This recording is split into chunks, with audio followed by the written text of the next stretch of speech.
Ny mitory fanantenana ny boky misionera aparitaka amin'ny titongo eny amby sy roa arivo ity nototosaina androany inona marsa eny amby sy roa arivo teto amin'ny bureau-ny Fédération Madagasikara Avaratra ny vavaka fanokanana ity boky misionera ity izay notaria ny départementan'ny fampelezam-boky sy ny fanahiny faminaniana ato amin'ny Fédération-ny Madagasikara Avaratra pasteur Rambinitsoanandrasana lovan'ny Menjanahary Alphonse.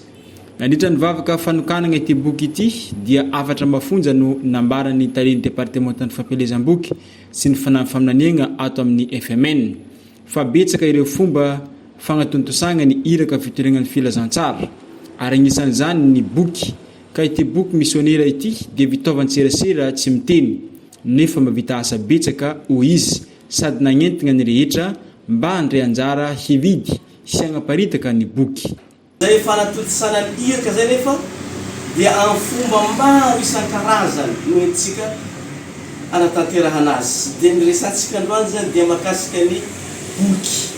Ahoana ny fomba amitana ny iraka amin'ny alalan'ny boky misy afatra avy amin'ny mpanompo vavolotompo zany no entiko isaritana saintsika amin'ity maraina ity. Izao ny voalaza.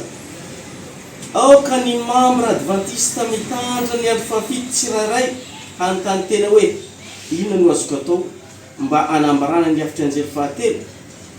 Tonga teto amin'izao tontolo Kristy mba hanome io hafatra io ho an'ny mpanompo zay hanolotra izany ny fiangonana.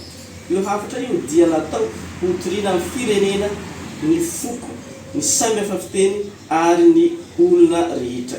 Ahoana no ahafahantsika manao izany.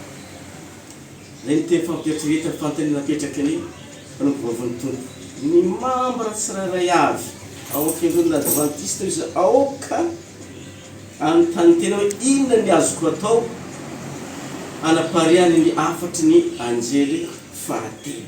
Io hafatra izy dia avy amin'ny Kristy izy nampitainy amin'ny olona rehetra, nampitainy amin'ny mpianatra ary nampitainy amin'ny fiangonana. Dia fantany napetraka hoe ahoana no fomba ahafahantsika manao izany.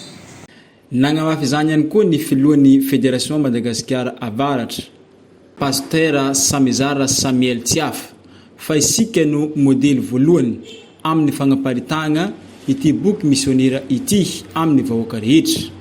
Boky 10,000 no aparitika ato amin'ny Fédération Madagasikara Avaratra na ny FMN ka 3,000 ho an'ny faritra Sava ary 2,000 kosa ho an'ny faritra Diana izay amidy amin'ny vidiny 2,000 ariary.